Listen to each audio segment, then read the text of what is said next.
Hello, welcome back to Patrick Hyder Contemporary Art at Untitled Art Fair 2022. I'm going to give you a little tour of my three favorite artworks of the booth. This year we have Thomas Müller. He is a German artist based in Stuttgart. Thomas, here we have two large-scale paperworks. It's a combination of different gestural abstract gestures. So we have some silver pencil, we have some wax crayons, we have some Indian ink, and they work very, very beautifully, I think, as a diptych. Thomas is particularly interested in sort of metaphysics of lines and produces these absolutely very impactful drawings on large format paper. Then to another paperwork by a South Korean artist called Min Jung Kim. Min Jung was born in South Korea and has since moved and lives in the south of France, where she works in her studio. And she uses this very traditional handmade, it's called hanji paper, which is a paper that comes from the mulberry tree, that she actually, she tears, she burns the edges, as you can see, the little brown edges of the paper here. She uses an incense stick to burn the edges, and then she puts them together in these wonderful either floral or umbrella-like compositions. And Min Jung's work is very much imbued with the sort of spiritual harmonies and philosophies of the East, which is very calming, very serene, and very meditative practice, I believe. It's one of my favorites. And then just taking you around here, because there's another very strong female artist on the outside of our booth. This is Barbara Nichols. She lives and works in England. She is English, sorry. And this is a watercolor painting. And to be able to create pieces like that, Barbara she works flat with the paper on the floor. She pours water on the surface. And then she will add her liquid watercolor. And through the drying process, the evaporation, the lines, like you see around the edges, will be left as they are.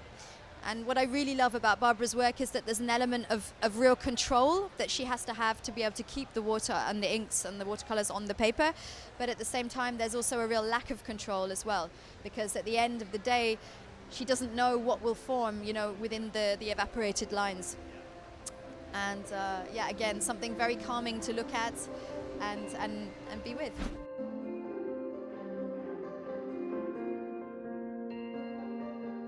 Okay, I'm from Pablo's birthday gallery in New York. My name is Arnie Zimmerman, and we just had our 20th year anniversary as a gallery in New York. I talk quickly about this artist. His name is Henrik Ivan. He's an artist from Germany. He was born in Tokyo, but to German parents, lives and works in Hamburg, Germany. His work is all about light and color.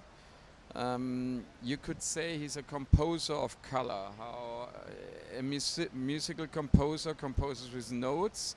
Henrik basically finds color in different materials. In those works, he doesn't really create the color himself, but he's very interested in material and how light acts and reflects, and light gets sucked up by different material. So in this case, it's 4 panels of plexiglass. It's one work, it's not a single work. And it's very important how this composition, how the order is also. The lower parts are fabric. Also this, he didn't paint or create the color in the fabric. He found or bought the fabric in those colors. The wood also is the natural color of the wood. It's not painted. So he basically composed this one work out of 4 different materials, and it becomes this incredible work which changes all over the day. It's different in the summer, in the winter it's different in the morning and in the evening. It's different from which angle you look at it, and there's things happening like the plexi collects the light and shoots it out on the side, and it also works with the environment. If you look at this work, this is one of his watercolors. The artist goes back and forth between working on works on paper, mainly watercolors, a little collage, and those works, and they inform each other. It's not that this is a concept drawing.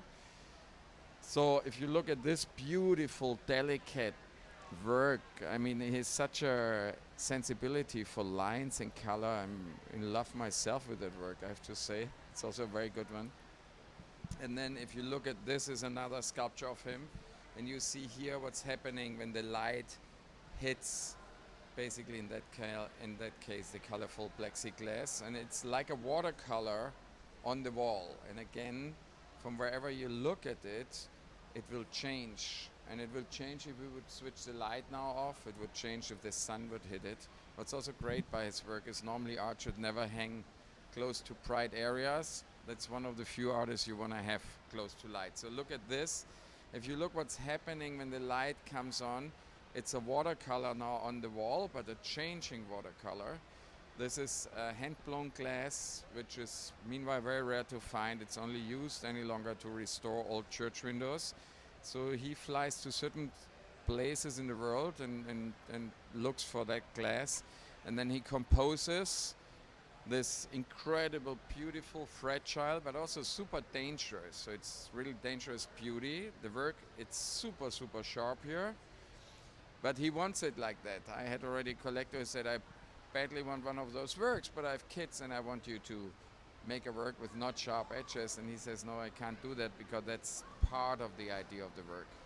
So it's kind of almost, yeah, dangerous beauty. And I love the work. We are Casa Hoffman, an exhibition space located in Colombia, and we are presented at our stand C32 at Untitled, a proposal with two sound artists from Colombia. On one hand, we have Miguel Kuan, who works in the field of flow technologies, parting from elements that can be considered as trash and evoking the sounds, industrial sounds and machine-like sounds, reflecting on how industry has altered the landscape he knew as a child.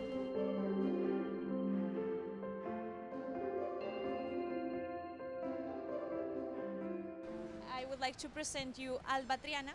She is also a sound artist, but she comes from the field of music, and she's interested in how to make visible the intangible substances as sound, vibration, and any other, all the primordial intelligence of nature.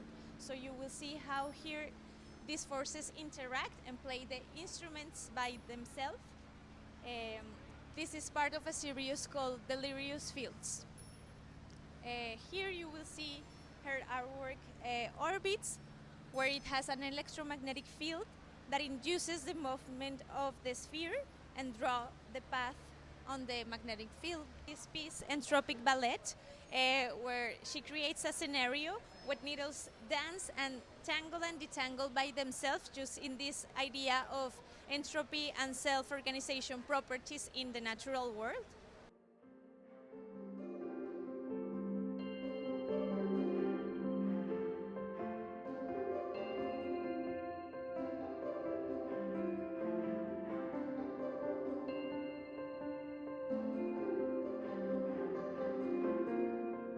To finish, I would like to show you this last piece from Miguel Kuan, who also picks these cans from pesticides, chemicals, alluding to this transformation of the landscape and also how these chemicals affected his health when he was a child.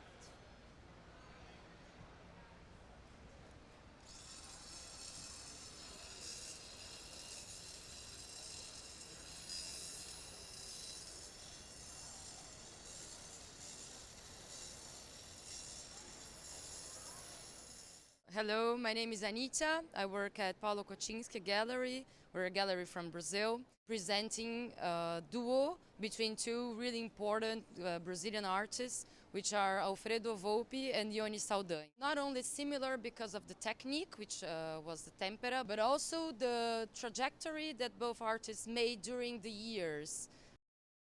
This is a work from the early 50s by Ione Saldanha, and here we show how she developed her work into a complete abstraction during the decades. So here is still 50s, but it's like middle 50s. Here is late 50s.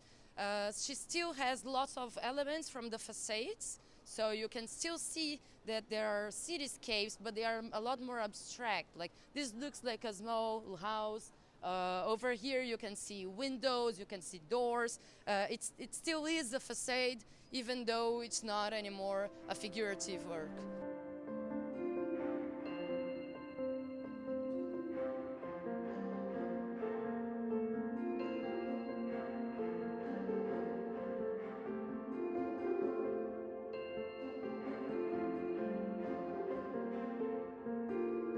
Right here at this point, Ione, she wants to leave the canvas. So how does she do that?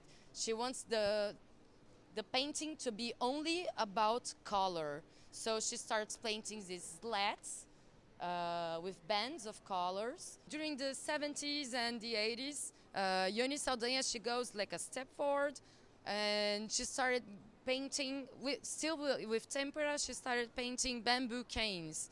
And the interesting thing, especially in comparison with Volpi, is that she went to the three-dimensional surface for the first time painting the bamboos. In the late 40s, Alfredo Volpi, he was mostly interested in painting landscapes. He had a very figurative work. And then this work, through time, like this is 50s already, you can see how he loses the perspective. Here you have perspective, you have depth inside the painting. The same as Ione Saldanha, in a way, like this is completely abstract, but if you see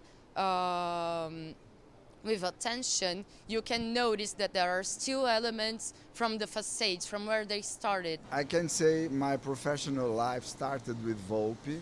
I was 22, I met him, and he lived not so far from my house. After his trip to Italy in 1950, he adopted tempera as the only media to paint, because he saw that frescoes from the 13th century were still fresh and alive and colors didn't change. And that's why he painted from tempera from 1950 till the end of his life. So what is really interesting about both artists is that even though they went to a very abstract work during the 60s and the 70s, they still have the elements of the facades from the early 50s or early 40s, when their main interest was to paint landscapes and cityscapes, and that's very interesting about both artists. So this is a series, Oil on Canvas. It's a series called Liminal. So this is Liminal 13. So liminal is that space, that place where two opposites touch. So I'm really interested in that kind of threshold condition and exploring that in painting, in this case in oil. So one of the things I'm exploring is the surface quality of the painting, the abstraction of the painting, but also in certain times your eye is pulled through the surface of the painting into an implied depth, and then your eye is pulled back to the surface by the texture and the kind of material quality of the paint. So this kind of tension between being pulled through the canvas and back to the surface of the canvas is kind of an example of that liminal quality. Thanks for visiting the booth of Isla Flotante Gallery. We come from Buenos Aires, Argentina, and this is our 5th participation here in Art Basel. In this edition, 20th anniversary, presenting the solo show of Ana Prata, a Brazilian painter based in Sao Paulo. She's 42 years old and presenting these 3 paintings of big dimensions, a format quite unusual on her practice, but really special because you can see the technique and the whole figures and symbols applied on her paintings. We're showing this big 2 by 5 meter painting that was had a protagonic site in her last institutional exhibition at the Sesqui Pompeia in Sao Paulo. And we are very glad to be showing her for the first time in a solo presentation in the States. Well, her practice is about painting, about layering, many layers, a good thickness of oil material on each canvas, and many symbols going around the modernist tradition of Latin America, especially Brazil. You can see too some kind of childish way of painting. That is a way Anna uses to undertake a little bit this, like a sacralized way of seeing painting. But at the same time, she's putting together many symbols around the tradition of painting and around the history of concretism in Brazil. The third and the last one of the show, we can see a figurative, much more figurative painting, like a still life that is really interesting, because this kind of painting was the first one, the first popular paintings appearing in the 15th century that refer much more to a popular tradition rather than a clerical or monarchical way of looking at art. So thank you very much for this visit, and hope I see you next year too.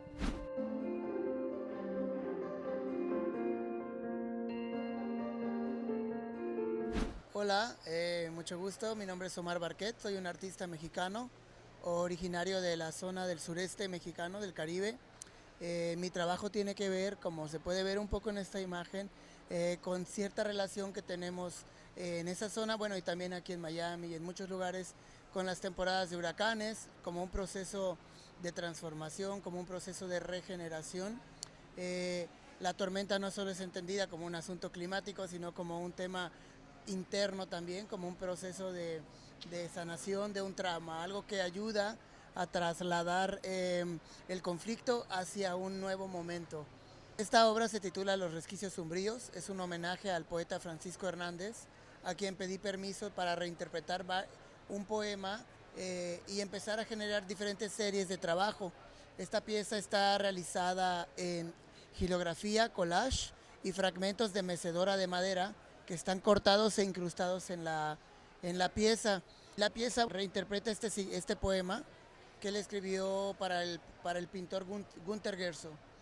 Se llama Quinto Melisma para Günter Guerzo y dice lo siguiente: la pasión sobre el muro, el nudo por venir, el nacimiento, los resquicios sombríos, el borde iluminado y su lamento, la batalla del rojo y el naranja, el fresco viento, del recuerdo de Grecia, donde vivir es un experimento de atmósferas, de huesos, de cortes y hundimientos.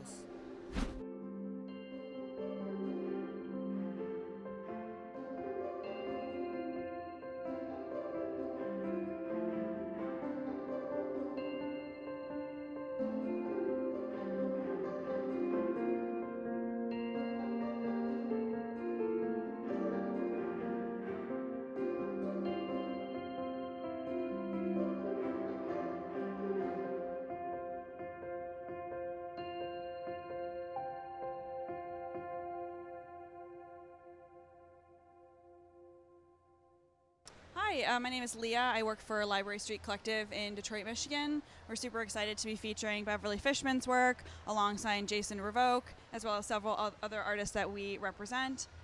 Beverly Fishman in particular is someone we work with very closely, and her work really focuses on the pharmaceutical industry and mental health, which is evident by the title. She uses, bright colors and a smooth, seductive surface that kind of draws you in, much like medication would. And then it's sort of a throughway to talk about these larger conversations about mental health and, what it means to be so medicated, whether it's good or bad. And then over here we have Jason Revoke, who has been working out of Detroit for about 10 years now. And this piece in particular is part of his assemblage body of work, which is an ongoing series using cut pieces of wood that he used to use found wood, and now he actually paints the wood himself for different reasons, mostly because he's not sort of sourcing the material in the same way and using everyday artwork materials, so this like stucco material that you would see on a house, house paint, things like that. So it's really a conversation about repetition and material. You can really see that it's, you know, machine cut, but there's also the artist's hand there. And so I think we're really excited to be at Untitled and couldn't be happier to be representing these two artists here.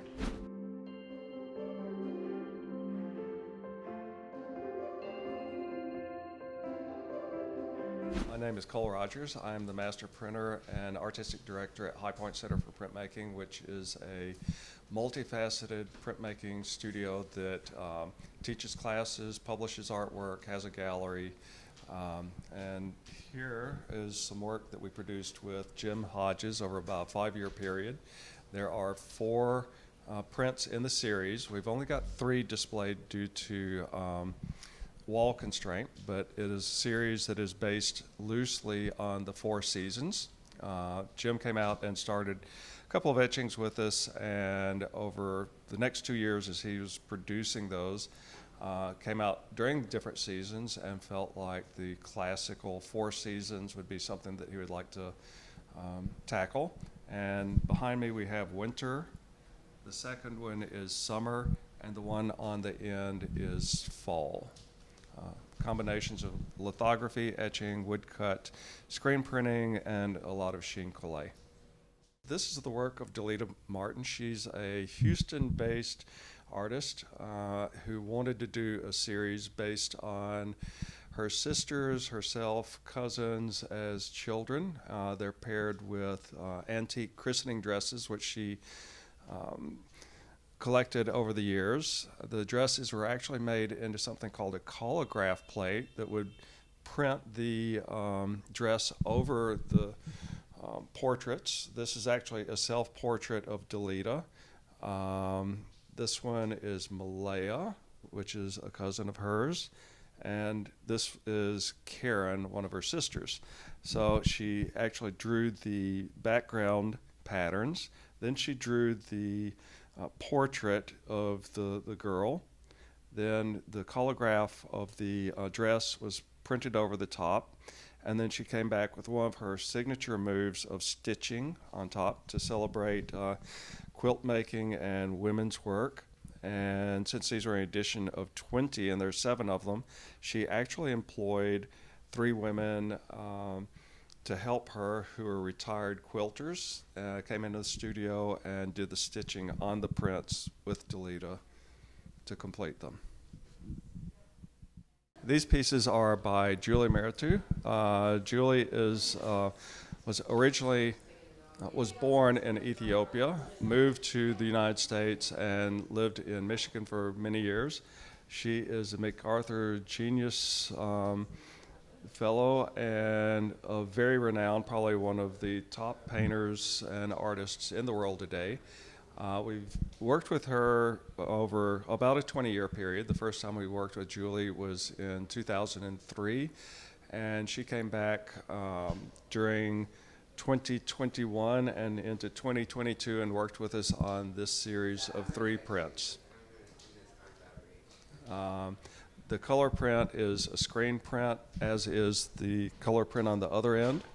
And the one in the middle is a 3-color lithograph on Gompi that's been sheen collayed to a backing sheet.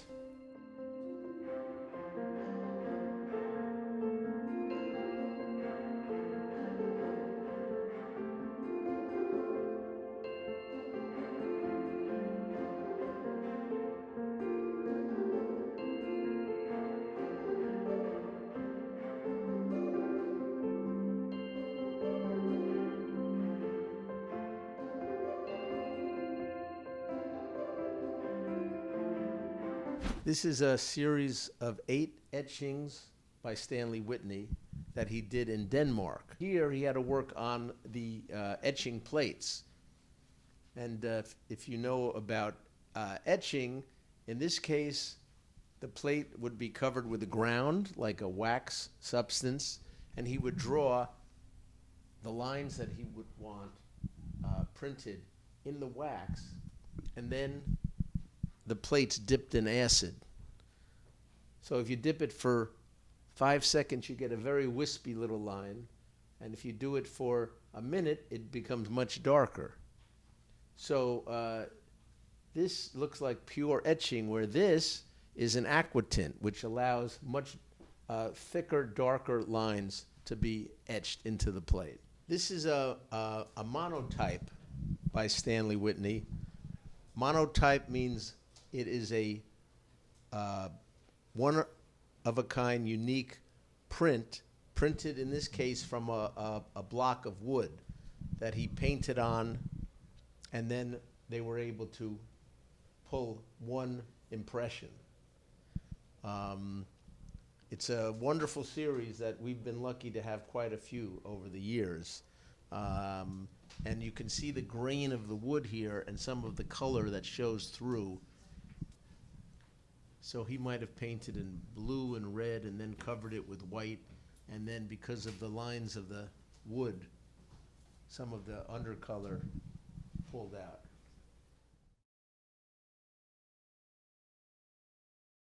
How you doing, bud? Hey, Dad, I just wanted to let you know that I just got an NFT. Hey, did you see a doctor?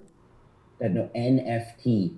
Okay. Yeah, I don't know. Do you understand what that is? Totally. It's a non-fungible token. Non-fungible, no fungus on the token, fungus-free token. Dad, basically, it's a digital art that could be stored in the blockchain, usually the Ethereum blockchain, and it's pretty much giving you irrefutable proof that this is a piece of art that I own. Oh, I get it. Now it's clear. What art? What's the art? You mean like the 10-second digital GIF of James LeBron dunking the ball?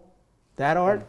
GIF, but yeah, that's pretty much it, It's proof that I own it, and it's mine now. But can you hang it on the wall? Can you put Apple stock on your wall? I suppose, but I mean, my stock means I own a part of Apple company. I own it, like Tim Cook. It's something. What do you own? An original Ziggy 7 dancing unicorn. You sound super old right now, okay?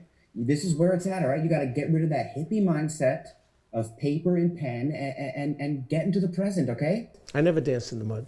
Speaking of, I just got something else. What happened? I just got a beeple. Well, all I can say is if you have a pimple, go see a dermatologist. Dad, this conversation is super depressing for me. How do you think I feel? Anyway, I think it's super busy, and I really think there might be a problem with the internet. You losing service? Bye.